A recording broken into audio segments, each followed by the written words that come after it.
different, just different tempos that go with a mic check 1 2 1 2. When you say 1, your voice naturally goes low. When you say 2, is that? Oh, okay, Richard.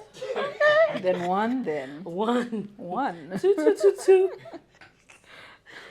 2. Welcome back to the Talent Whisperer. It's your host Chipochedu, and today's episode I have a really special guest. I'm talking to Dr. Mable Mhango Malenga, who happens to be one of my best friends. Mable is a veterinary doctor turned farmer and just like overall badass entrepreneur. She runs Nelani Farms, which I have had the pleasure to see grow from like Htele in a residential area, stanking up the neighborhood, to the actual farm that it is today with like the rows and like the chickens and the, and the eggs and anyway, let's keep going. I swear I don't know anyone, like legit. I'm not saying this because you're my friend or because I want people to watch this podcast, but I don't know anyone who works harder than you. Uh-huh. Like your 4 a.m.s, your being in the mud, your shoving chicken poop is like super inspiring. And I'm inspired by your ability to just make things happen. I think you just have this like can-do attitude about absolutely everything. You don't see a problem. You always just see ways around the problem. So this is the reason we wanted you on this episode, because we just wanted to get to know more about you.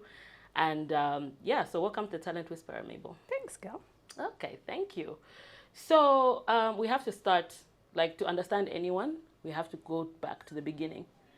And I want to know what you were like as a kid. What were you like as a kid? What did you get in trouble for? What did you get praised for? And as you tell this story, don't leave out the fact that you wanted to be a nun. Yeah, let's see how that worked out. Don't leave out the fact that you were, you were headed to the convent. The convent. Convent. I want to say convent. The convent. Yes. Well, where do I start now? Start from where you remember, from where the beginning. I remember. Okay, so raised with 2 sisters, a brother, mom, dad. Mm-hmm. I think I was always praised for being smart. Not smart like clever, but smart like quick and kochenjela. Yeah. And then apparently I was naughty. I don't think so. I just didn't have things to do. I was one of those kids that you needed to give me programs. Yeah.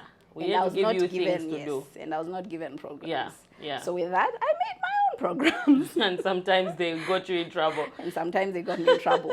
Or they were just, they were just not, I don't think they should have been gotten me in trouble. I still don't believe they were naughty things. Okay, so you still think you were just being, you were feeling the time. I was feeling my time. Creative. I was being a child. I was being creative. Okay. That's how we look at breaking rules. Even the rules were then discovered when I did that, because the rules were never there for whatever I was doing. Yeah. So before we get to you wanting to be a nun, because that's like, want to get into that. But like when they gave you those praises as Coach Angela, what do you think that did for like did you feel good about that kind of praise? What do you think it did for your self-esteem? And do you think that that's being like the way you're just like quick and always just making things happen? Do you think that like reinforced like a confidence in you, knowing like Not really, because I thought everyone had it. So I thought everyone just generally had it. Like even when I grew older, I thought I knew I could get things easily, but I didn't think I was smart. I didn't consider myself smart. Mm-hmm. I didn't consider myself doing medicine. None of that, because I just thought this is how people are. Generally, I mean, people should just get things. So I did not get that some people do not. Okay, so at this point, you're growing up assuming that the world is full of people that just like get things going, make things happen. Or change. Yes. We're gonna get to that a bit later. I don't want us to lose so much track, but like we have to discuss, because I think I went through the same thing where I kind of had to realize that everybody's different and does things at their own pace and like processes differently. But that's a story for later. Okay, so creative Mable gets in trouble but doesn't think it's trouble, just No. like, exploring her options. So how does someone like that end up, wanting to be a nun? Okay, so I was at a really bad nursery school. And then my mom is very Catholic. So church every Sunday, there are nuns that she's friends with. My mother will be friends with the priests, the nuns. So and then they're like, one of them is opening up a school and says, but we're opening up a school, let her come over. And like the other one was like, I was speaking Nyanja the whole time. It was like that. Special. Yeah. So I go to her school and I actually have a really good time. Very small school. It was literally in the garage in Olympia. And she even kind of became my best friend. The nun? The nun. Nice. And you're what, 5? 4? Yeah. And I would go there weekends. I first started going there weekends. Yeah. Then started going there holidays. And holidays. Holiday after holiday. So what's a 6-year-old or 5-year-old doing? So you wake up, you have mass in the morning. You have mass at 6. And then... Every day? Every day. And then it's like a really short mass. And then you have breakfast. And then there are errands to run sometimes. And I would go with whichever nun was running whichever errands. Nice. And then come back home, lunch. You'd pray in the evening, supper, you'd have conversations, we would watch stuff together. So but there was always something to do, because there was always a nun doing something, or there was always a big event happening. Yeah. So I would be half Stella, the girls that dance, half Stella, half... and also they had like really good cartoons and really nice books. I really liked reading. Yeah. So what the convent gave you was like, it filled those spaces. Yes. Yeah. So yes. it and I imagine for like at your age, because at this point you don't know boys exist. No, not yet. And like at that point, that kind of like activity, that kind of, starts to attract you to that lifestyle. Yes. And also I am still I was very black and white. Yeah. So I was? I think I'm a little bit. I'm not going towards the gray now. No, you have some gray areas. You I have was very some black gray and white. areas, I was very. You This remain is wrong. Black and white. This Yes. is right. Yeah. And for me, that was like when I went there, I felt like that's even the faith. I really liked learning about, if not the Catholic faith, the Catholic way of doing things.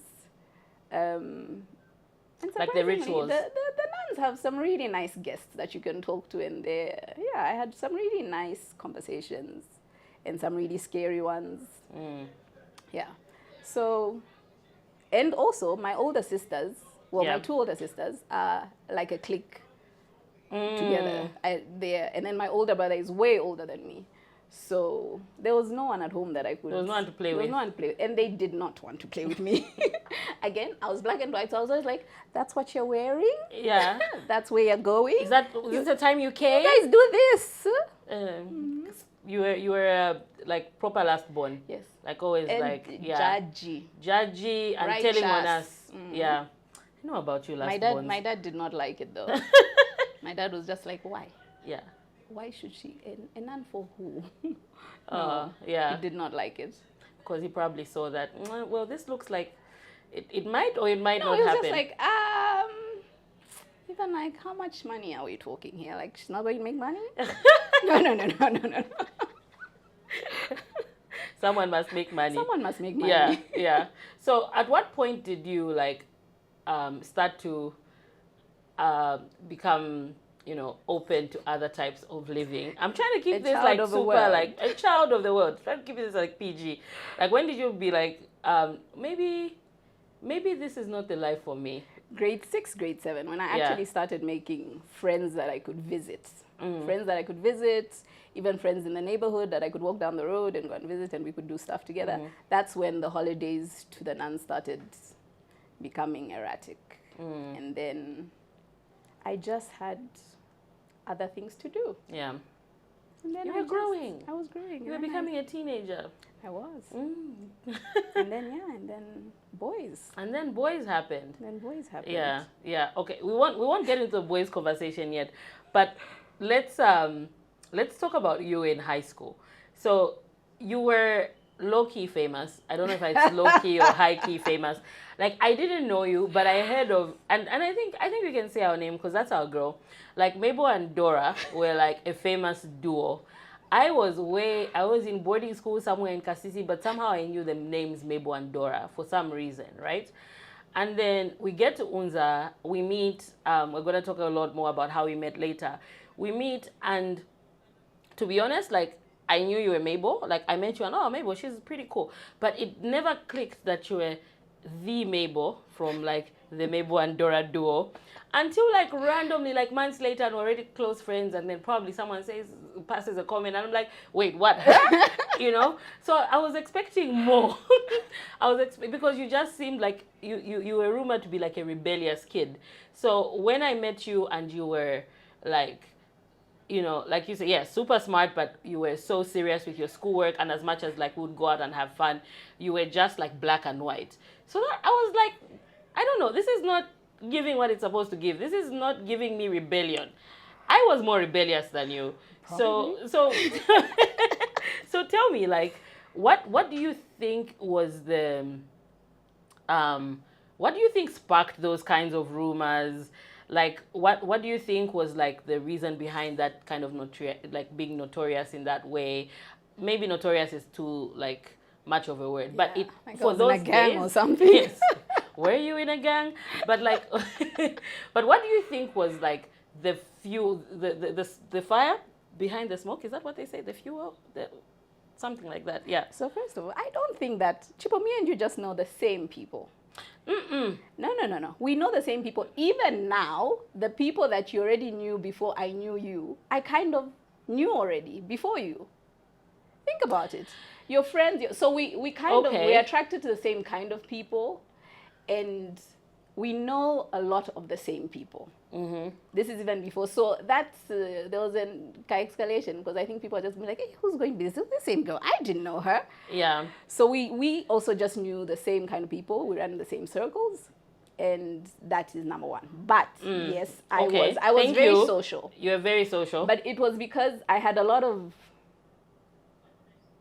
avenues. So I had church, Sunday church, where I knew people. Yeah. I had Saturday classes that I knew people. I had school where I knew the girls, and even the girls that were below me and higher than me. Yeah. I would still go for their parties. Yeah. And then I had friends in the neighborhood. Yeah. And those friends had their schoolmates or whatever, and I knew those. Yeah. So it was, I just had maybe a network of friends. And so there was also a lot of opinions and a lot of stories because I knew so many people, from these people that thought they knew me or knew about me. Yeah. Okay. And how do you think, did you know of it? I didn't know. Like, at the time you were living it, or even at some point, was there a point where you were like, how come? I just thought I knew people. You just thought you knew people. I just thought I knew people. Yeah. And I've never, apparently I have a resting bitch face. So it doesn't get back to me. So people don't come back. So I never knew. They don't feel welcome to bring back the stories. No. I never knew half of those stories. It's so funny that even for me, I feel like I don't think I have a resting bitch face, but, like, nothing ever comes back to me. Yeah. Once in a while, I hear, like, oh, this. Like, now. Yeah. As far as I'm concerned, I've got no beef with anyone. Like, those people that have, like, no. And then the shani, the haters. Yeah. I really don't think I have any haters. I don't know any of my haters. I don't think I have any haters. I've gone through, like, a few times that someone has done something to me or said something about me to the point where it's kind of, like, detrimental. And it shocks me because I genuinely am baffled as to why this person would do that, like, doesn't like me. Like, not that I expect to be liked, but just because, like, but how do you not like me so much? Like, we don't even, we don't even hang out. We're not even friends like that. So that always kind of, like, shock. I've had a few of those instances that shock me. But to say, like, today, I would be like, oh, I've got haters. And people say, yeah, but not everybody's going to like you. I'm like, yeah, I know, but I don't know those people that don't like me. I really don't. And maybe it's just that maybe we've just never had the platform to hear. That's true. Yeah, maybe there'll be a Facebook comment after this episode. Maybe there'll be a Facebook comment after this episode where we'll be like, oh my God, there's my first hater. Oh, there's so many. There's so many, gosh. Okay, so like, I think for me, I've always wanted to ask you this question, but I guess I've asked you now. And you say like you don't know. I always wondered if that kind of like, I still think that as much as you think that network thing is the issue, I don't really think so, because some of the people that would mention you or had opinions are not even people that like used to talk to you. So I don't think it's about the network thing, but I was hoping we'd have a deeper conversation about like how that affected you, like people like, you know, talking, but clearly you have no idea. So we'll just move on to the next question. Don't. You're not giving me the depth that you're seeking. That I was seeking on this one, you know, but it's all good. So first time we met was Unza. Yes. In a ridiculously long registration queue. Yep. Like those things were crazy, but they were a good way to make friends. I met like the people that I hang out with the rest of the time until today, people like you, I met in those queues. So those queues were great socializing. Like, for me, it really showed me that, you know what, it's really all you.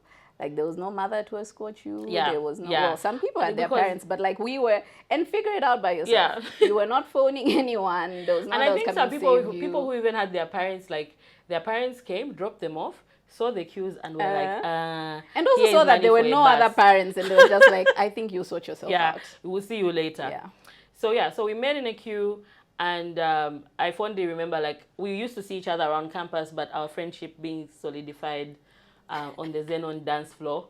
Like somehow it's a bit like a romantic movie. Saw you across the room, Nelly's Flap Your Wings played. We met in the middle of the dance floor, and that time we had like Megan Vibranium Knees. With Hey like, Mama skirts. With Hey Mama skirts and boxing boots. Terrible outfits, but we thought we looked really cute. And we danced, and for some reason in that moment I was like, this is my girl, and we became like really close friends after that. But I want to talk about the process of going to Unza, because I really believe Zambian millennials, like a lot of them are scarred and traumatized out of that like process of applying for school. Reason being, I think, or probably traumatized at the time or traumatized later, because at that time we didn't really have options. Right?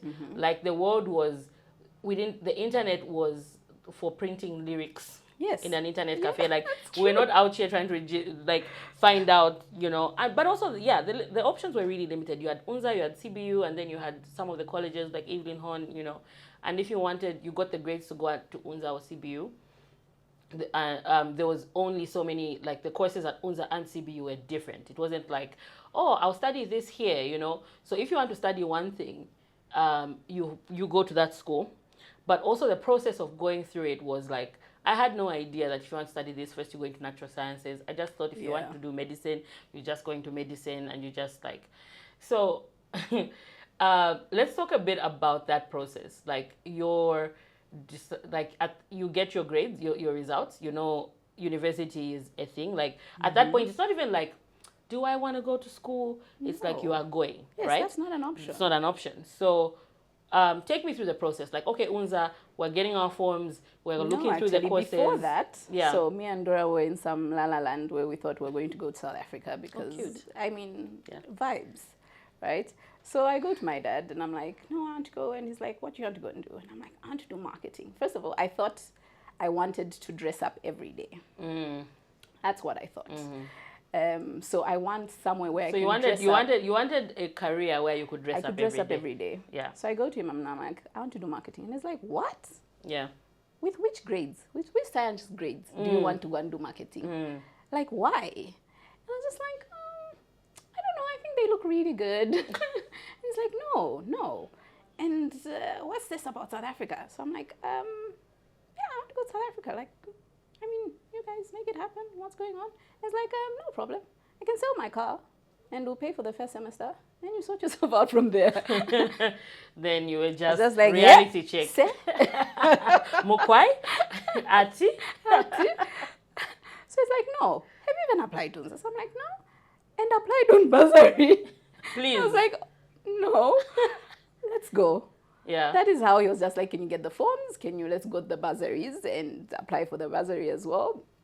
And so that is how. So in that moment, did you realize like, you know, I'm sure you had no concept of school fees, I'm assuming. So was that your first reality check to like, you just can't go to school? No. You know, there's school fees, and if you're going to go to South Africa, there's planes, there's, you know, upkeep, there's, you know, But I like that my dad was very clear about what was going to happen. So even as I was going to UNZA, I knew that even if it's UNZA, the money was not there. Okay. So go to UNZA, and he's like, no, you're going to NS. I mean, I don't know, why you, my dad always used to tell me, why do you always, I've always thought I get things, but not necessarily that I was clever or smart. So I was just like, even going into NS, I was like, didn't know what I was going to do. I was like, I just need to clear. Yeah. And if I clear, whatever course I get into, NS is the School of Natural Sciences. Yeah. Anyone is wondering. Whatever, let me just clear. And whatever I clear with, that is the course I'm going to do. No direction, really. I just, sciences for me, I get things that make sense. Yeah. So my dad was very right that I had to do sciences, something in sciences. Yeah. I don't like essays. I don't like theory. Yeah. And that is how we got into NS. So for me, I think it's kind of like a really different story. So I'm the opposite like of you, which is like the things that make sense are great, like fine, but I like to theorize. I like to write. I respond to words. I don't really respond to numbers. Like, I don't know. There's probably a personality type for something like that. I'm now learning. I'm like super. Like I'm more creative. Like I have a creative side. So who knows? I could have been I actually wanted to be an actress. So yeah, I should have taken that as a cue. So NS for me was punishment. Like NS for me was really tough, and not because I couldn't do the schoolwork, but because it felt really stifling. So I was gonna go into the School of Humanities, but a cousin of mine who I used to really look up to, like legit, I'm filling in the forms and she shows up, and she's like, with these grades, like you did really well in science. Why are you going to like humanities? When she's like, and there's no women in, that time we didn't call it STEM, but she must have said something to the effect of STEM. There's no women in STEM, you should be in STEM, like, oh, girl power, blah, blah. And for me, you always just have to say women in, and you've got me. I changed my application, and that's how I found myself in NS. But legit from day one, I knew I had made a mistake, but I didn't know, because you have the bursary, you're there already. I didn't know how to articulate that this was a mistake. And every minute, like every time, I loved being outside class. Yes. Yeah, that was like my favorite. Yes. Like hanging out, going to the student center, throwing parties. Throwing parties. You see, I was always like artistic, throwing parties with one cabbage, two chicken. Girl, and Nikolai, like make punch out of Nikolai, brandy, and no, Nikolai vodka. The brandy was and we make it healthy with fresh juice. Yeah, and then we just add fresh juice, because like if you add fresh juice, it's a bit more bougie. And throw in some apples. Anyway, so like I knew like, what am I even doing here? But I didn't have the ability to articulate it. Couldn't voice it. I couldn't go back home and say, I think we made a mistake. And I didn't care about my grades. Is it? Yeah, at all. Like, and I couldn't admit to anyone. For the first time in my life, I was super competitive, and I'm also like competitive. I'm pretty academic, but that was the first time in my life I didn't care about my grades. And why we'll be shocked is people should know that NS is a really big school. Yeah. So even if we knew each other, you were in like a different stream, you had different lectures. Exactly. So the actual schoolwork, me and you were never... No, we didn't do schoolwork together. And I found like some really cool people who were willing to like do schoolwork with me, who were willing to show me stuff. There was such a community there, which is why I think I passed some of the courses. But like, it was hard, and I didn't know. I was masking it, I think, with just like, I am social, but like I probably overdid the social side because I just hated school so much. And I was lucky enough at some point, like at the end of the year, my mom to say, is this like, you've never failed? So is this like, you're not that kid that fails. So she didn't take it as like reprimanding. She was like, that's not my daughter. So I think change. So I did a bit of law, like I did a diploma in law through adult education, and I had like all A's. And that brought back the confidence, because that also destroys your confidence. Like, am I smart? That brought back the confidence to realize, I think I was just doing the wrong thing. But like, back to you, you then go through like, sciences make sense to you? Sciences make sense to me. NS was not hard for me. Yeah. Like because you and me were partying together, but you were clearing. I remember when when my roommate came in and told me that you study on your bed. I was like, yeah, and then I'll sleep. Yeah. She's just like, no. Mhango. And I was really at that point, I was even like, maybe. Yeah. Because I don't know if I'm as smart as. So then first semester goes and you clear. Second semester you clear. And then the results come out. Yeah. And was it the registrar in natural sciences actually came to me and said, okay, so what do you want to do? I was like, I don't know, I have no idea. I think I said something like, even environmental studies or science. Like, why? You could go into vet school. I was like, okay, what's that? And then he explained and says, go to the school. I went to the school and I was wowed. It's a really nice school, by the way. And yeah, they just have all these perks, and it was really comfortable, it seemed. And so I chose vet in that moment. I chose vet and I applied to vet and I got into vet school. And that's how I got into vet school. So at that point you had no idea, like, could you tell because now you love animals. It's not like, it's not even like it's just about being a vet, because I've been to your house and there's animals everywhere. Your kids treat animals like they're siblings, you know, and it's cute, but like, but I'm sure you got that from somewhere, right? And like, so, at which point, like, did you always like animals, or like it was just that encounter where it now all was like, oh man, this is cool?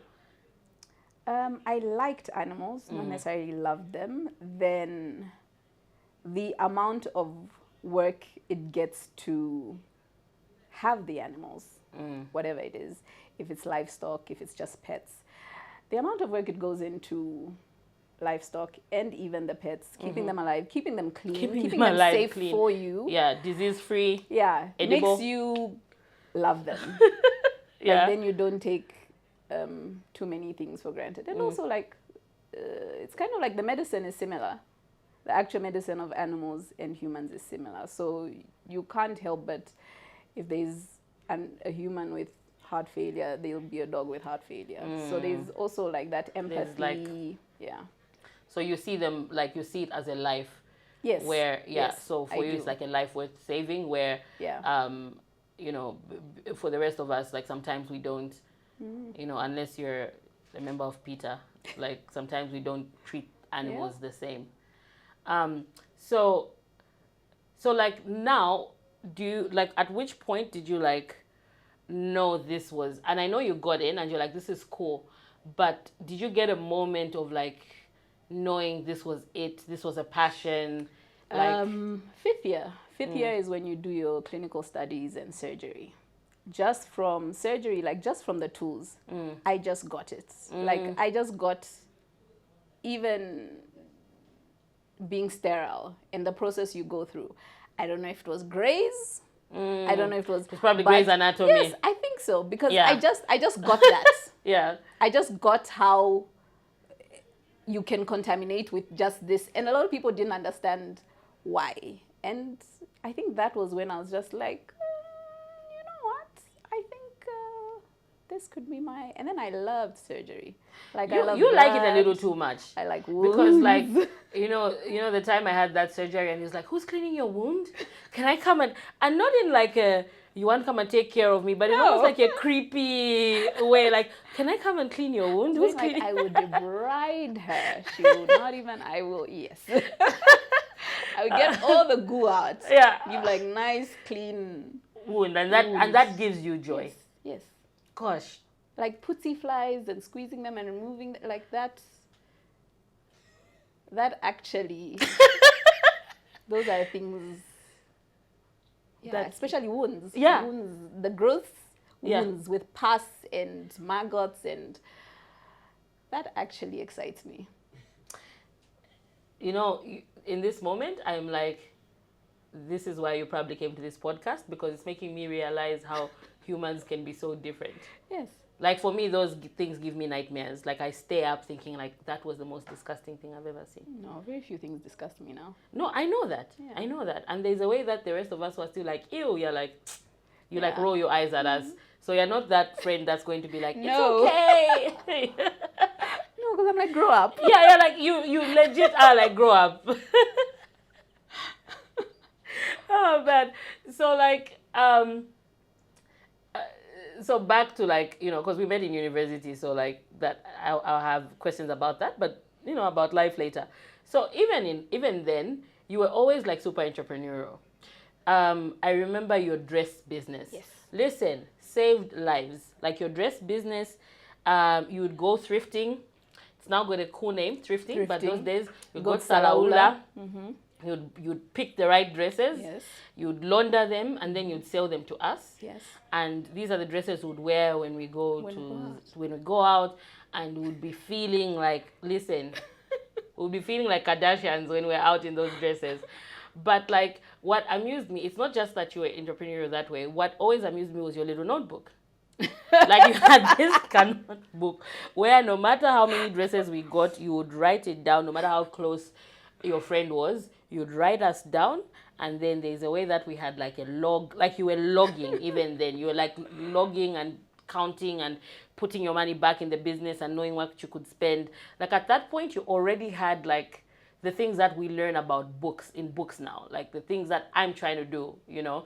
And that's since transitioned to your spreadsheets. Mm-hmm. You spreadsheet everything. Yes. You spreadsheet like, oh, let's go on a trip. Mm-hmm. You send us a spreadsheet about the itinerary, how much it costs. You know, your life is in a spreadsheet. My life is in a spreadsheet. So like, I guess my question is, at that point, what was the drive to be entrepreneurial? And then how did you just do it? So did you just know how to do it, or you had seen it somewhere, you know? And what lessons did you learn then through the dress business? Do you find that are consistent even now that you have a much, much bigger business? I just needed my own money. I hate asking for money. Mm-hmm. So, and also even if I did, like it felt wrong to ask my parents for money to chill. Yeah. So whatever extra money, and we had a very active social life. So oh boy, that was not going to pay for itself. Yeah. So that was the initial drive to do that. And then I actually really enjoyed it. I wish I continued doing it, actually. Mm-hmm. I wish I continued doing it because I love dresses. I know what dress looks good on someone. And I know the kama dress and how you can... So that was also fun. Just getting to see people try them on. And I remember going with you on one of those trips, Lord. We went to Soweto, and you were like, and you know, one of the things you are is you're such a, like you plug. Like, if there is a deal, if there is something, Chipo, there are mirrors at China more. Like even now, like you're such a plugger. So even then, you had your business, but you took me with you to go and buy dresses, and you're like, you can get them at cost, so you can have your own dresses. Like you don't have to buy them from me. And I remember how hard it was. First of all, there was people everywhere. Secondly, just the process of picking the dresses. Like you had your guy who'd separate the dresses already, but you also still went in and picked dress by dress by dress. I was hungry. Yeah. I was and hot. You don't do I well was with tired. no food. No When food. I go. Yeah. Like, No. Me, when there's no food, there's no life. So like, so I remember that, and it was just like you had to be super motivated to just like do that. Yeah, and also like when I was getting those dresses, I was also getting dresses for myself. No, I remember. Yeah. So we would all look Would good. Would plan for month. Yes. Would plan for the month. A Yes. dress each week. And that then was the life. the other girls that came that were not part of the people I knew that started calling me and asking for dresses. So every Friday night was like busy. It was like a busy time. Yeah, I remember. Yeah, and I actually really enjoyed that. And it didn't take too much time away from my school. From studies. Yeah. So if she would call me every 2 weeks saying she had a new bill, I would go there, even whichever day I had an afternoon off, go and get those dresses, and I'd sell them. Didn't have to sell them during class time. Yeah. So that was also the good thing. Yeah. And then if you're running a business, you need the money to buy more dresses, and you need to know your profits that you're spending. It just came from that I needed the business to continue. So that's another thing that I feel like you just also assume, because for me those were lessons. So I'm one of those entrepreneurs that's like visionary. Like I get ideas and I push for that idea. The one thing I was never doing was counting. As long as I was moving and making things happen, I was happy. No, but I'm very practical. But now I've learned in the last few years to marry that pushing with practicality, and also learning that there are certain things I can't do myself. So I have people around me who help.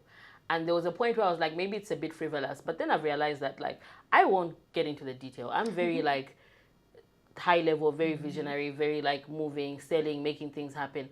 But to come back and start, no, that's not I'm me. Very practical. Yeah. So I need to know the next step and the next 3 steps and the next 8 steps and how those 8 steps are going to be funded and where the money is coming from. And listen, I can just go. No, with me, like this whole year, budget has been for the whole year. So you've taught me that. So now I have a budget for the year. Yeah. But before that, I was just vibes on vibes. Because then it helps you know exactly what you can afford. Because sometimes you go into it and you're just like, we'll make it happen. When you actually look and you're just like, this can't move off the budget. So there's nothing I can do about this particular thing. So I actually don't have this money. Because what I'm trying to think I can swing is not swingable. Yeah, but how did you just know that? How is that just that? It's just in you? Okay, now I can say that I'm smart. I'm clever. Yeah, you're clever. One man, no. Yes. Yeah. Like things just come, which is why I like practical things. Like I have not, for small things or even changing a tap. Yeah. I have not hired a plumber in a very long time. I would do that shit myself. Jesus. Yeah, but you're also like really like multi-talented. Like you can do the numbers, you can do the selling, you can do the hustling by yourself. I don't think I can do the selling. I'm not very good at selling. No. I just have a product that people need to survive. Yeah, because we need to eat. Yes. Yeah. And that is one of I know that very well. So I need to have a product that people need. Not so a that product career that in marketing would have not really... No, I cannot sell. Okay. So what do you think, like the question I asked earlier, were there things you learned then? Like what lessons did you learn then, good and bad, that like in your dress business in university, do you think are still applying now? That people are really bad at credit and don't judge people by their outward appearance. Like, you know how I would get some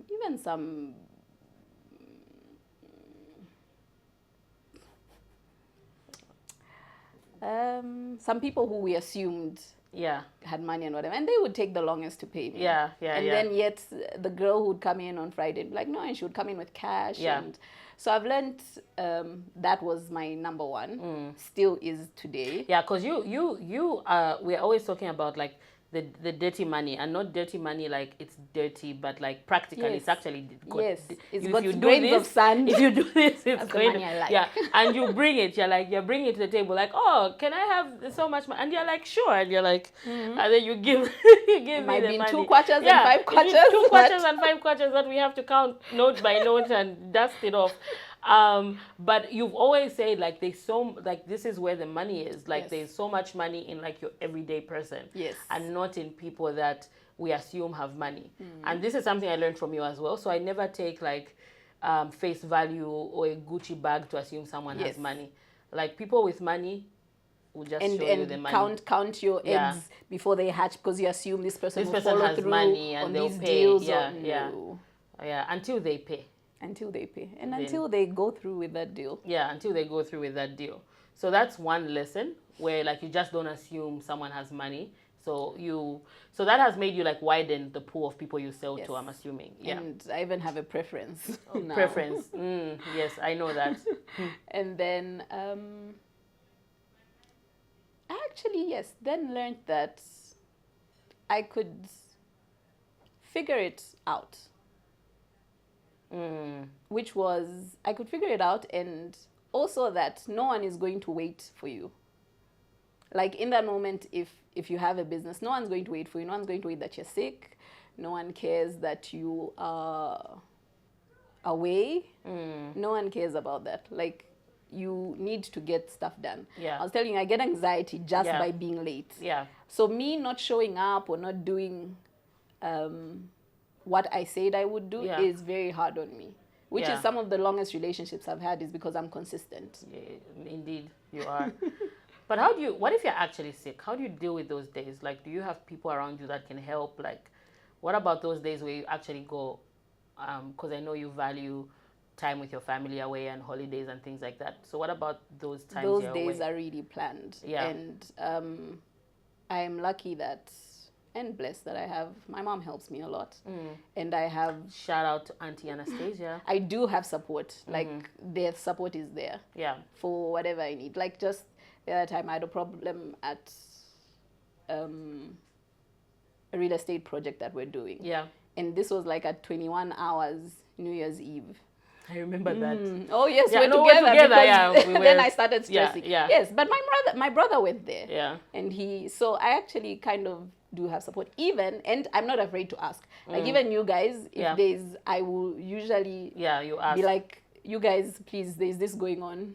Yeah. If I don't call you guys tomorrow, check up on me. Yes, you stress us. And then we're all like, what? What are we okay, maybe we should, stressing us.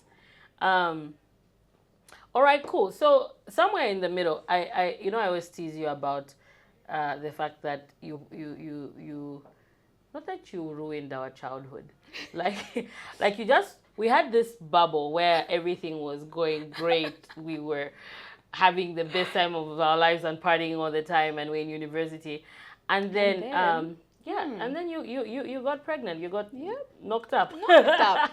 Literally. Changela's girl. Anyway, so we're in the middle of your studies. You get pregnant, then you eventually have the baby in the middle of university without taking a beat to stop, without taking a break. And you have the baby, you come back, and one of the stories that I'll just like never forget is the fact that you had an exam after you gave birth, and you went and you wrote it, and you passed like crazy, So at this point we're all really young, and not that we're irresponsible. I always think we were like pretty good kids, but like we have no concept of like real responsibility. Like the responsibility is just like us, the dresses, what we're wearing at the weekend, and like making sure like we're doing good in school, right? So then you now have a baby, and I think you have a baby and you still have a lot of childish friends, of course, because we're all like, it's cute that you have a baby, but we're not experiencing that with you. So, could you share what that experience was like for you? Like having the baby during university, and of course, like that's not what most parents want for their children, but so there's managing the expectations of disappointing you, if it's yourself or if it's other people, and then managing school with the responsibility of now having a whole human being to look after. Okay, so number one, which I wish I didn't feel that way. I always felt that I put myself in that situation. So I got pregnant. Yeah. So I wasn't going to make anyone else even I didn't feel entitled. I was like, you are in university, you're in university. Yeah. And you got pregnant. So you have to just continue. Like, there's no calling the lecturer to say, my baby I can't come for this. That was never an option for me. Because I was just like, you got yourself. Maybe it's because that is something that I always thought about people that got pregnant during. So even I'd go to lectures and I'd be like 7 months pregnant and stand at the back and not sit if there was no chair, or if someone offered me a chair, I would cringe so hard because I was just like, oh my God, because I'm pregnant, but I got myself into this and I shouldn't make you give up your chair. So you beat yourself up a lot. Yes. Yeah. So even I would go to all the labs, I wouldn't try, and so even me writing the exam right after I gave birth was just because I just couldn't ask for a supplementary exam because I was just like, I got myself into this. Yeah. Yeah. And which wasn't the case, because even I had given birth at 9 and the doctor was like, you need to spend the night here. I was like, I cannot. I have an exam. Like, by 14 hours, you guys just roll me out of here. I don't know what is. And thank goodness, again, I've had people around me that was so, even as I'm doing all this, one of my closest vet friends is at school, like, calling me, like, what should we do? Should I go in? Should I ask them that you're writing us up? Because maybe you need to write us up. And I was just like, wait. Yeah. Come. And I thought I was studying. I really thought I was studying right there in the hotel room as they're cleaning Antonella. And I really wasn't. I don't remember anything from. And so the next day I went in, padded myself up, wore the tightest jeans, and I went in there and like everyone, I remember one of my friends going and saying, why are you here? Yeah. And I was just like, but where am I supposed to be? Because in my head, I was just like, you put yourself in this situation. You should not ask for any favors. You don't deserve it. That is what I thought. And actually, I could have, because there were people that would not be ready and fake whatever. But I just thought, no, you put yourself in this situation and you should not ask for any favors. This is your doing. So but there has to be like some kind of, because that's hard. Like, that's hard. Were you, because I know, like, hurting. Yeah. And also I know you and me have talked about this of like, were you aware of how hard it was, or was that something that you had to deal with later? Because a lot of times, because that's still like, all that is trauma, right? Like, first of all, like, even just getting pregnant in university. And, I remember the pregnant girls at school. There was like, as much as there was, oh, she got pregnant, there was still a little bit of like eyes, you know what I mean? Yeah. With your waddling all over the nuns campus. Beat me up about it. Yeah, and the nuns. Oh man, we have to unpack that one as well. The nuns. So like, when did you get to process that trauma? Like the trauma of what you went through? Because I know you're like a go badass, autopilot. Like that autopilot. That's the person you are. But like, at which point did you stop to start to like process everything that you went through that was really hard? The second pregnancy. Then and I had the opportunity to then sit and kind of then be pregnant. You were around for the pregnancy. I was pregnant. Because the other one I was not pregnant. It's something that... It was something I was carrying, and everything else had to happen. Yeah. So, yeah. But, like, what I'm not sure if it was fully processed. It's even... It was a lot of emotions because I was more free and enjoying it better. Vet school vet school is hard. Like, even it's 8 to 5. It's not like other classes where you have 3 classes and that's it. And there's a lot of standing. There's a lot of lab work. There's a lot of... So I was physically tired. Like, where I was so small that even my pelvic was well, it kind of separates if you're really small, if you have so I was always even in pain just because of that. But I was on autopilot. That's so I really, even like a lot of things I don't remember. Yeah. Because I was really on autopilot. So you and I have like kind of gotten, not that we've gotten into, I think we've always just been intentional about our like self-development, about like, you know, if it's either reading a book or it's like, you know, just like trying to grow up and like be a better human being every day, live your like best life, be a good like person, right? And a fulfilled person. So when did that journey start for you? When did you start to intentionally, like at which point with all these things, because you've had your you've had some traumas, whether the pregnancy and traumas in your past, you know, you've been on autopilot for certain things. You've done what needs to get done. You know, then after that you got married, but you're still the first one in the group to get married, and you know, you still like there was a lot of like growing up that happened for you faster than the rest of us, right? So at which point did you like say, okay, I'm going to be intentional about being a better human. Like this way of living, which might either be autopilot, which might either be just like not enough introspection because you just don't have the time to introspect. Was there a particular episode, if you can share, or was it just like gradual to say, you know what, I just need to start growing. I need to start like becoming a better human being. I need to like learn about, you know, everything from trauma to triggers, like all these things that we talk about. Like, was that like an intentional thing? I think it's because just generally you can't live like that. So for me, you can't continue living the way you've been living, making the same mistakes, like reacting to certain things the same way. And you know, even when you react like that, you even tell yourself that, what was all that about? Yeah. So that is it, and trying to find out why you do certain things that are really not nice.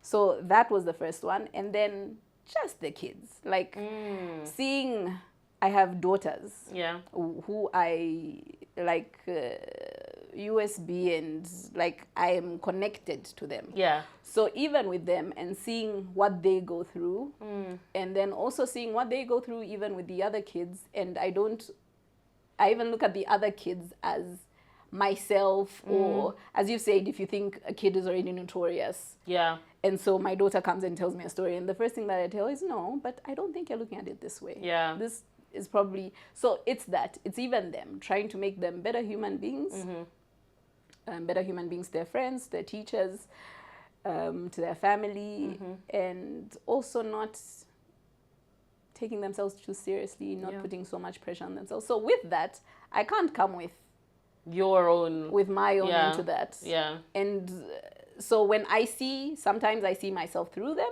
and I see how, no, I obviously can't do it this way. Yeah. And you relearn certain things. So they have actually been the biggest.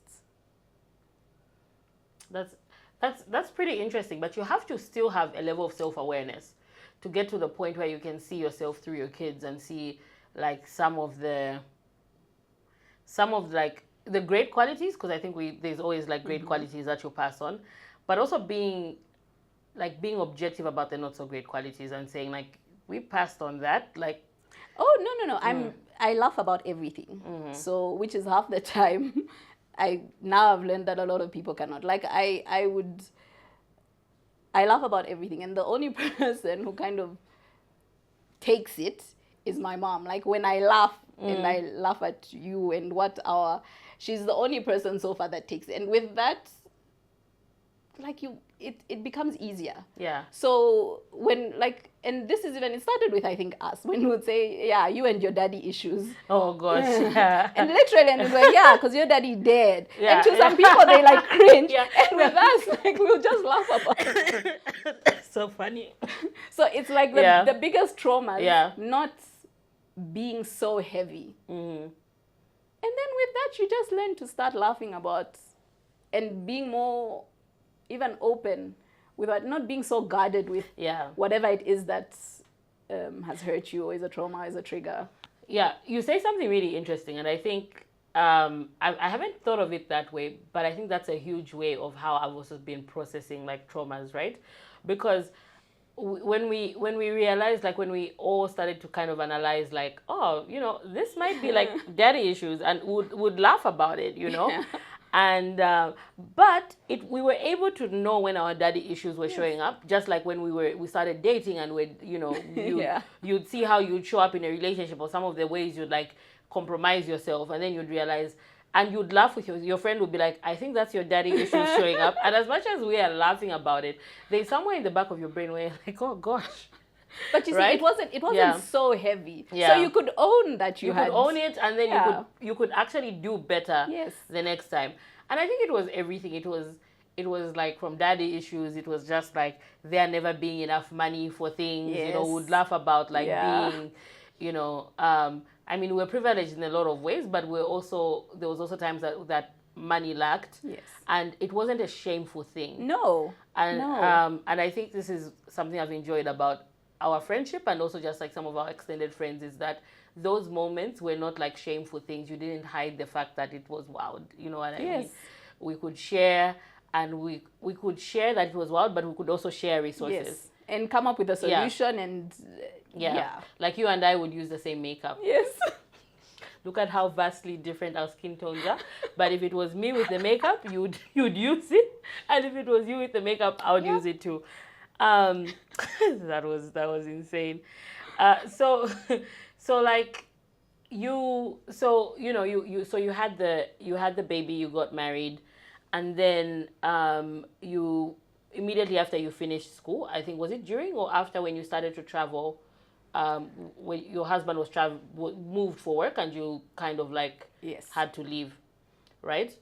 And I think we've had this conversation in like different ways, but you didn't have the traditional career, because like after doing vet school, like I imagine you want to like practice. You want to practice in either a veterinary clinic, or you want to practice somehow, but you don't get that opportunity, because now you get another type of opportunity, which is like going away and having to be entrepreneurial after that, like now taking that, you know, full time. Like at what point, and I know you struggled a little, but at what point, like, first of all, how did that make you feel that you couldn't really practice like your friends, who you obviously you graduate with people and they go off practicing? Like, did you have FOMO of like, oh, they're wearing lab coats, you know? And then like, so how did you feel at the time? And then at what point did you accept that maybe this is, I'm never going to work because do you have a NAPSA number? Like, have you ever worked? Like, of course you have a NAPSA number, but like you didn't. I don't remember you like having like an 8 to 5, like that kind of experience that most of us had at some point. After you'd had it before university, but after university. So how did you process seeing your friends starting their careers in that very traditional sense, and then at what point did you accept that wasn't your path, and you're just going to pursue entrepreneurship full time? So when I graduated, I then decided, like my aunt was just like, roll them out quickly, do them, like have the babies and be done with it so that you can do other things. So then I at least made the conscious decision to get pregnant. Yeah. So graduation happens and I'm pregnant. So then I was like, right after graduation, let me give myself time to be pregnant. That's when that happened. And had the baby, and then was raising the baby. So I didn't feel too bad about it. Yeah. And then an opportunity actually came in Malawi, where I used to work. And I used to work like 3 days a week, but it was like 100 Ks away. So that is when I knew that I couldn't have a 9-to-5 job, because there were too many moving parts in our family. Yeah. And I had to be the constant. So I couldn't be a moving part as well. Otherwise it wasn't going to work. So between my husband and the 2 kids that were moving parts, if I had a 9 to 5, I actually don't know how we would have managed. Yeah. So that is it. It was because of the situation we're in. Yeah. So that is when we were lucky enough to get land. And we have always had a common vision. So the common vision was that our final retirement place was going to be on a farm. We had these visions and we had of what we're going to do. And blah, blah, blah. So when we had the opportunity to get the land where we live now, that was the first thing I did. I put chicken runs there because I was like, one, I already have the clientele. I already know this. I had already trained someone to do it. Yeah. And it's something that I can kind of monitor from far.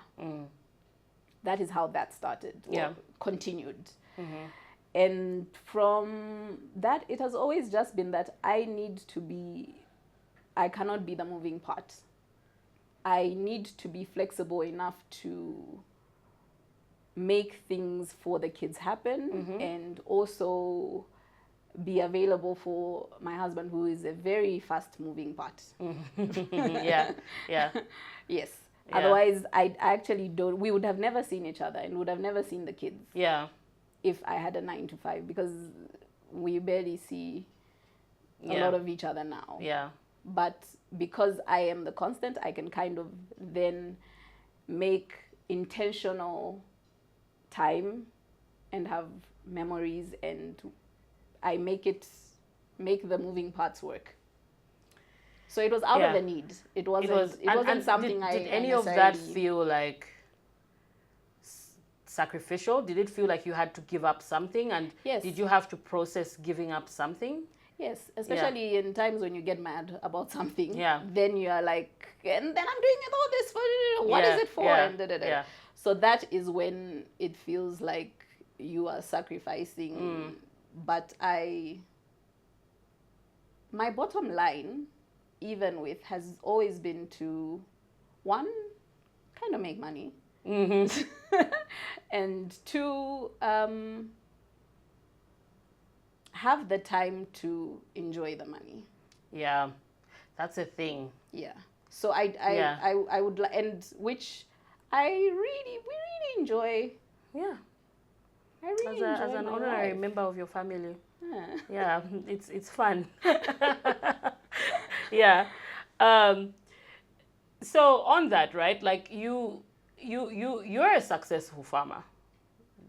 You know.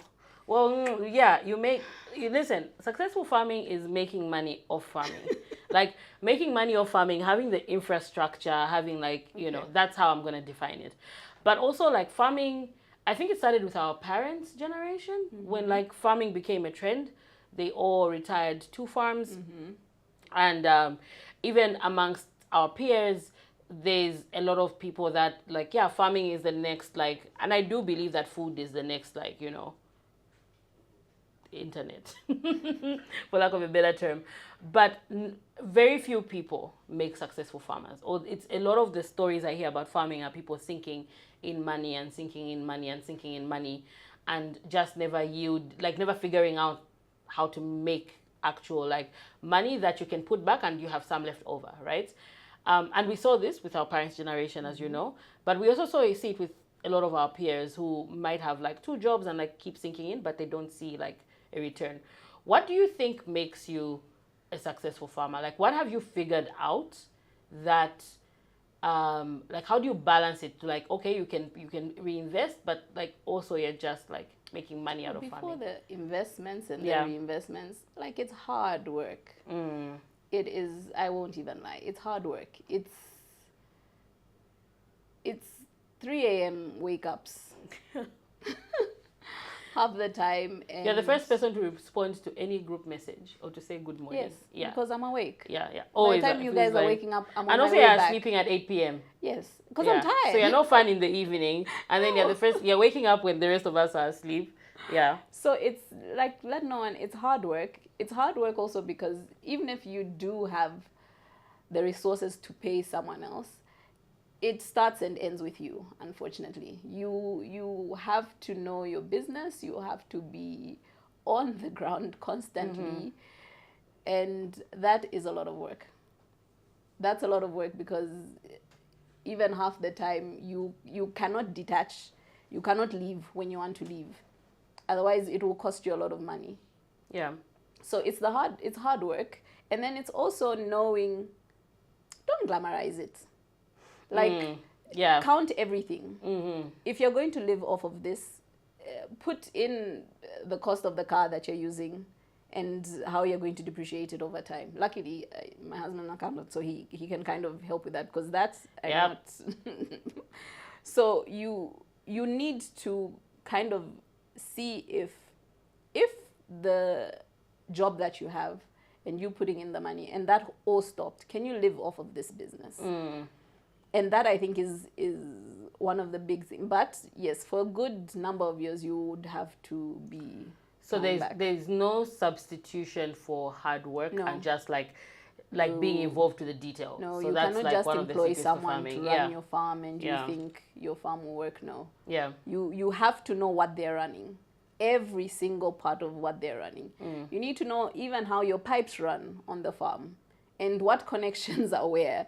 You need to know how many bags of feed you use per day and how many bags of concentrate you need and inputs you need to put in, and how the cycle works and when it should be done. And at 6 a.m. who's working when and what are they doing? Yeah. And like those little things that you need to know. I've been asking, like, I asked my last guest this, and I'm going to ask you because I feel like this is something you guys have in common. You are really like, you're committed to like movement and like exercise to a point where you bully us. Yes. I told you guys you would die. Yeah, it was like, you die. So like like you who's on BP meds. Yeah, you would die. You who's on BP meds, can you start exercising? Okay. She knows herself. Shout out to her.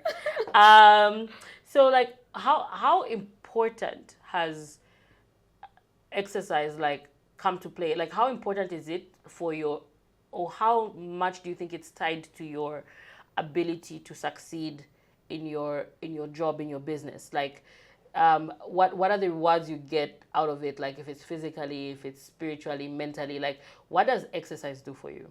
Ooh, everything. Like, I haven't, and this is, for me, exercise is like hardcore exercise, because I feel like the exercise that people claim to exercise, I do that every day. Yeah. Like, because you're very like, I have to. You walk. have to walk. You have to like. My minimum is stuff. 10 Ks. Yeah. And this is on a lazy day. So I like to, also just because I feel like my body is at that pace. My body should be pushed to a point where it's high and it's intense. And my heart should be beating on my chest, and everything should be wet. My underwear, everything should be wet when I work out. That's how I feel, because that is the age that my body should be doing that. The walks, the jogs, I feel like that's for when I'm older. So I really like to push my body, and I love how my body feels when I do that. My body, my mind, even the tiredness that I feel after I work out is such a good tired. So aside from like pushing your body, what does that, there's the reward, of course, there's the hormones, but how do you think that's what allows you to go as hard as you go? Like, yes, when it comes to like, because you are like lifting feed. Yes. Yeah. So for you, the exercise is needed physically, of course, to make like your work work. No? The exercise is not even for the work. The exercise is for me. The exercise is for me, and me being able to do stuff just makes it better. I'm not the type that when they're cleaning the chicken runs that I'm just standing there and if I want something to be done right, and this is, if I want every part of that floor disinfected, I'll be there with a hard broom. And the exercise kind of allows that to happen, but I don't do that for that. For that, okay. Yes. I do the exercise for myself. Okay. I like to wear whatever I can. I don't like to stand in front of the mirror and not be able to wear something because it doesn't look right. I really don't like that. Yeah. And I also I like to feel what I feel when I exercise. Yeah. That's interesting. And so the exercise like is it's consistent, it's a routine. Do you feel like there's anything that like is of like spiritual value that comes from the exercise? And to add on that, do you have like spiritual practices, beliefs that also just help you stay connected, help you? You've talked a lot about, you know, visioning and seeing 10, 8 steps ahead. Like, where does spirituality play any role in that, or does like your practical side drive you, and then the spiritual side is a vibe? Like, what is your even my spiritual like? Is very practical. Like, I even feel I don't like to ask God for things that I feel like I should do or work hard myself.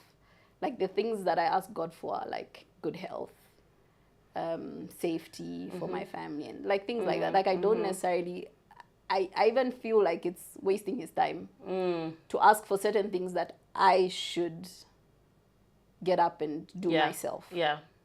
Like, get up and do it yourself. Don't. So even my spirituality is very practical. Sounds like it's like, oh God, I'm gonna do all these myself, but please, this one thing, I can't. Yeah, I can't guarantee. It's the only thing I think I can't do myself, because, you know, I physically can't get to where I need to be for this to protect my family. So you're gonna have to do that. That's pretty interesting. And things like, you know, grace, and those are things that I would pray for. But I'm very Catholic, so yeah, it's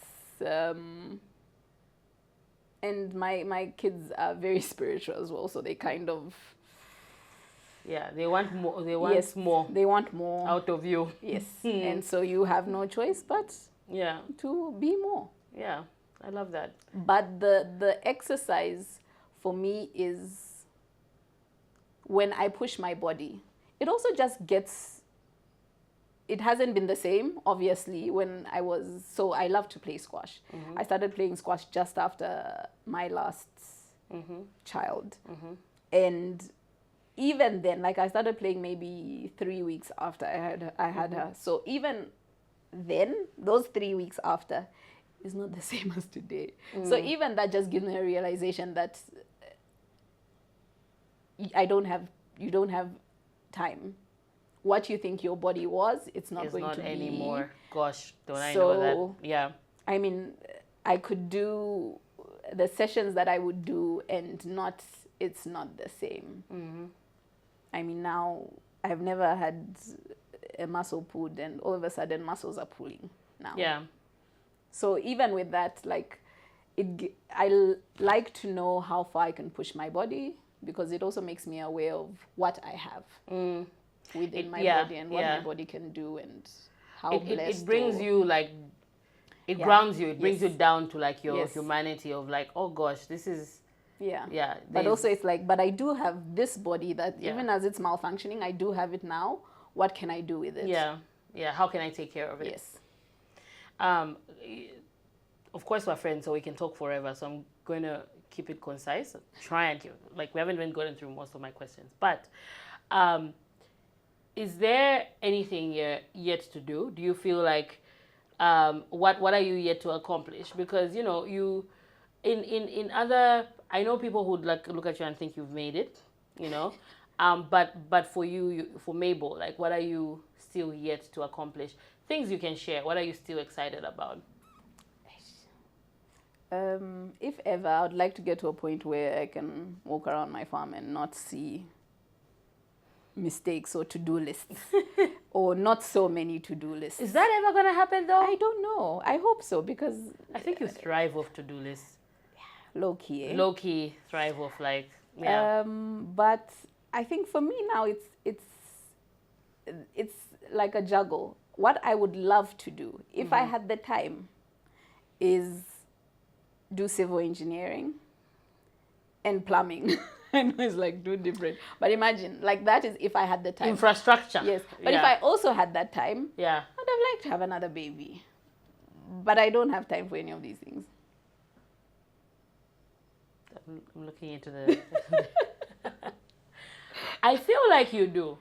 I don't. I think you do, especially if I want to enjoy it and not have the trauma that I had we just talked about. No, so I think you're going to do all these three things. If I know you, at some point you're probably going to have another baby. At some point you're probably going to do.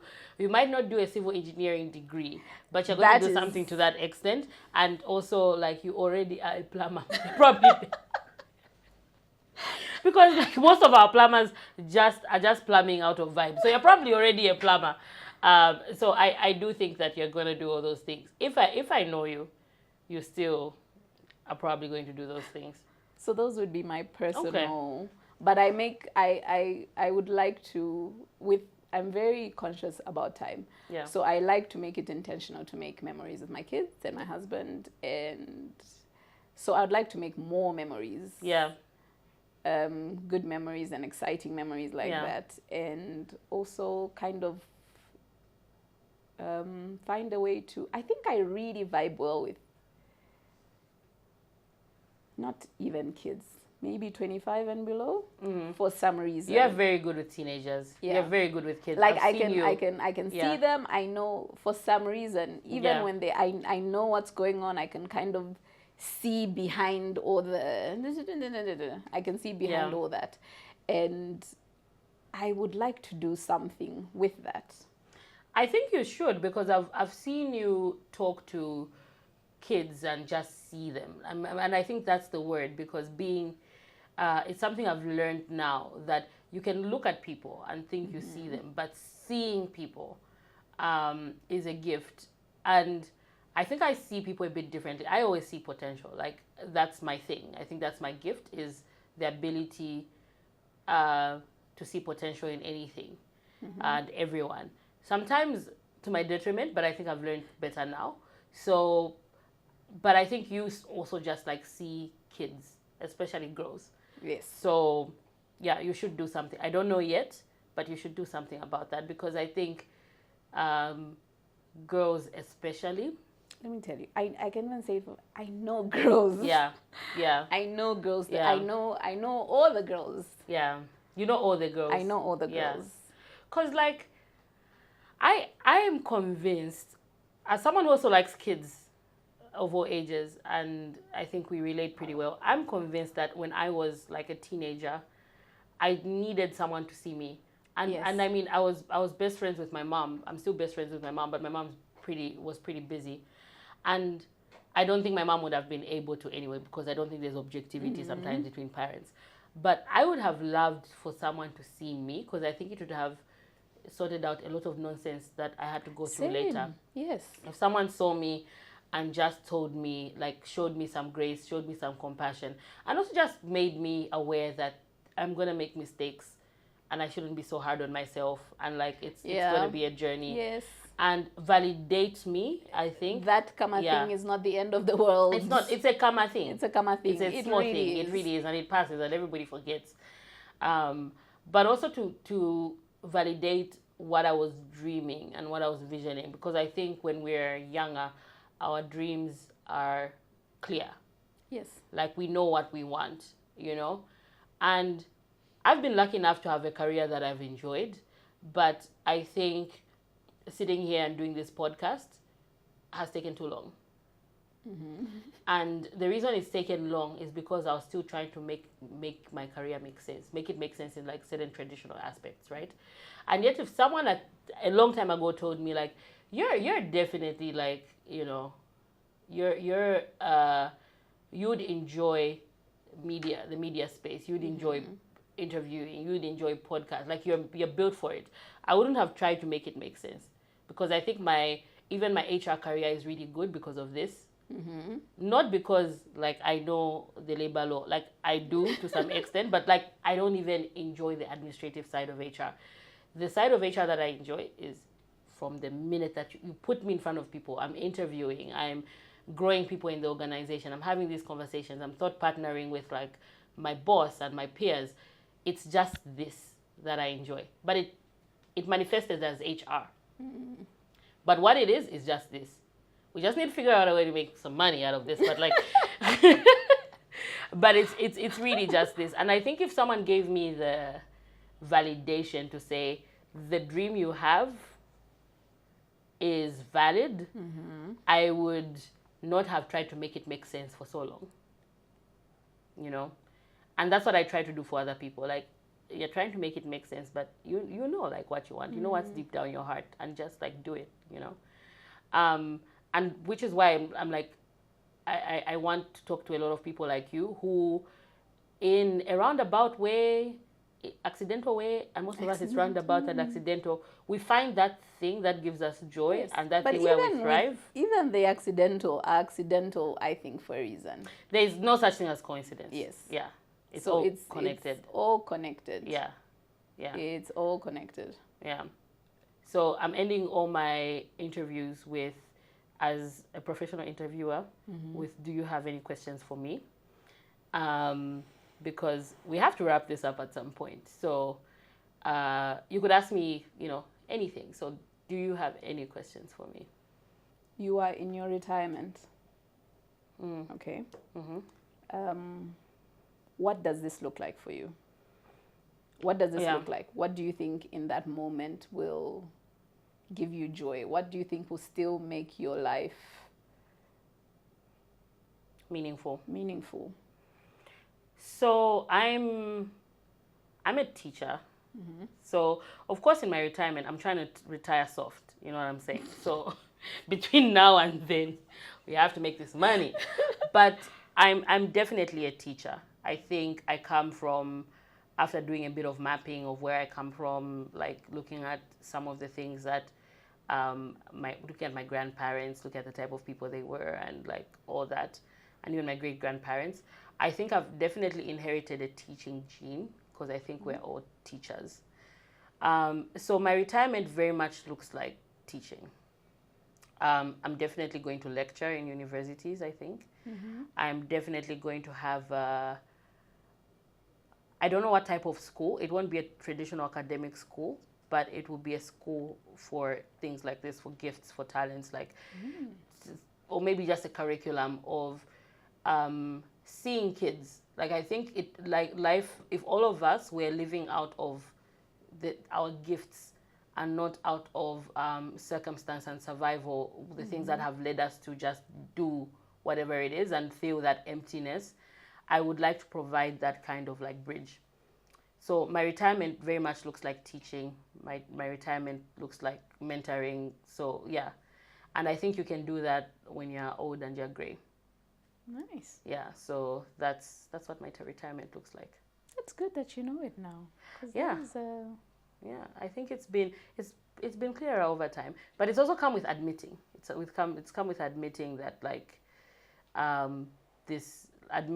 starting to see myself as well, and starting to admit like, oh, these are the things that I love to do. I can do for free, but pay me. Yeah. Yeah. So any other questions? Seeing that I have daughters, or even just I have nieces that are 21, and I don't know, what would you tell them to, how can they withstand the pressure? I mean, we never had social media on steroids now the way it was. So, and I think they kind of, their answer is, it's so easy for you guys. It's so easy for you guys. You didn't have this, Yeah, and I don't get it. Yeah. Because we still have it, and we're still, we still have some kind of like pressure at a level. So what would you tell the 21-year-old that doesn't know and is unsure about herself, but is also so afraid because she has too many eyes on her. She has to maintain. She has to maintain something. An she has image. to, yes. And the one that is young enough, so 14, and hopes to be validated the way they think validation is, which is social media and the likes and the. So I think as much as they say everything changes, but everything stays the same. If there's something that I've learned now, when I look back at like all the advice I got from mom, aunties, when when I look back at even my conversations with like your mom, like I'm very open to like learning from everyone. And the one thing I've come to see is that they know stuff because they've lived life. And as much as we were living in a generation that was very different from them, there were things that were consistent. And I think becoming a respecter of principles, that never change, right?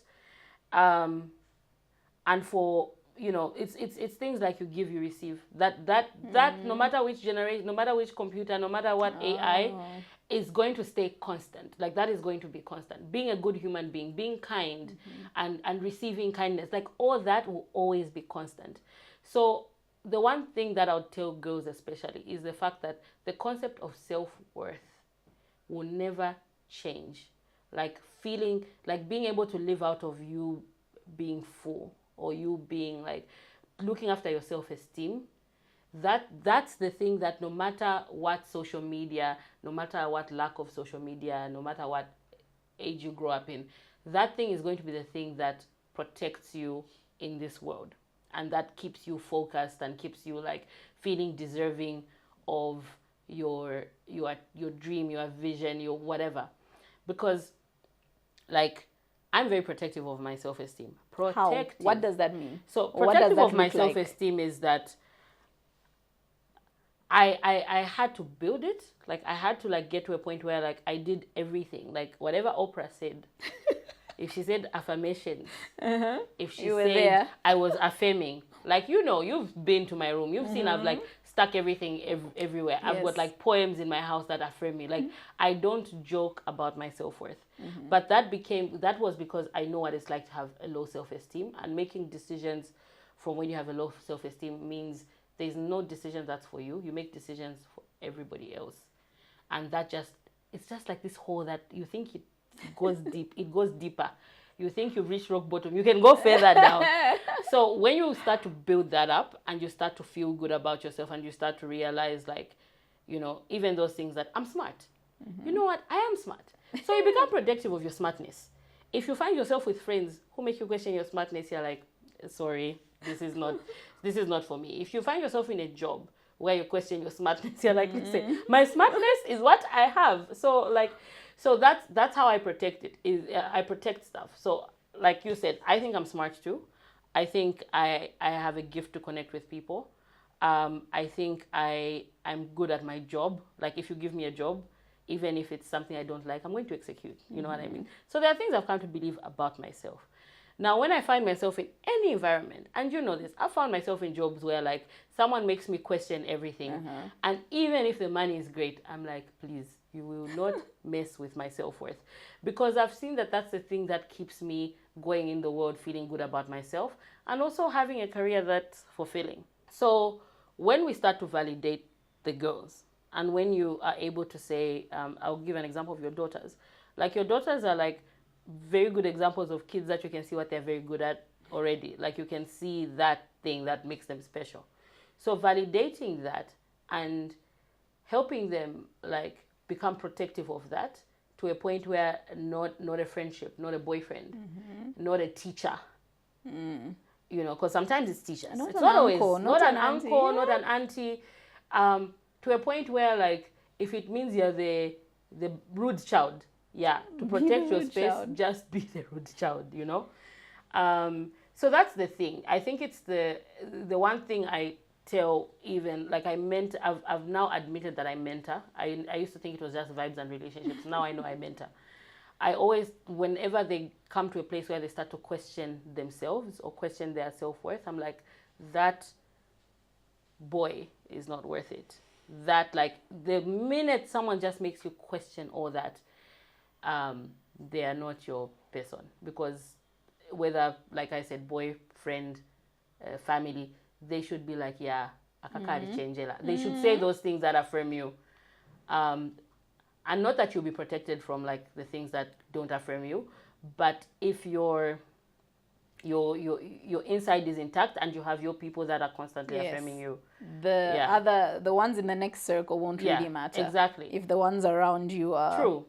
So like even I shared like experiences of this podcast. You came and brought me like flowers and champagne when I recorded this first thing, like those are my friends. The friends who will be like avanabo, those people I don't even like give the time of day, because having a podcast and putting yourself out there is like vulnerable and not easy, and I don't have space for avanabo. I just need Paul, even when it's like going to be a crappy episode. People were like, at least your hair was great, you know. That was fire, but your like, earrings, girl. listen. But yeah, it's being protective, and that thing, whether it's in this age, whether it's in the age of our parents, whether it's in Downton Abbey era, you know, the concept of self-worth has never not been a thing, and I ran with that, but I think that was some truth. It's good. Yeah. If you don't have any more questions. I don't have any more questions. Listen, thank you, friend. Thank you this so felt much. like a conversation out of our living room. I know. Or like, you know. So yeah, so thank you for coming on, and I hope this is going to be hundreds and hundreds of episodes, so you need to come back with some new material in a few seasons. Jeez. Yeah. So I need to come back with that plumbing certificate. You need to come back with a plumbing certificate and where we can find you. All right. Okay. Thanks, Mable. Thanks for having me. This was awesome. I'm so proud of you. Thanks, friend. So that was another great episode with Dr. Mable Mhango Malenga. Catch us the next episode of The Talent Whisperer. Thank you.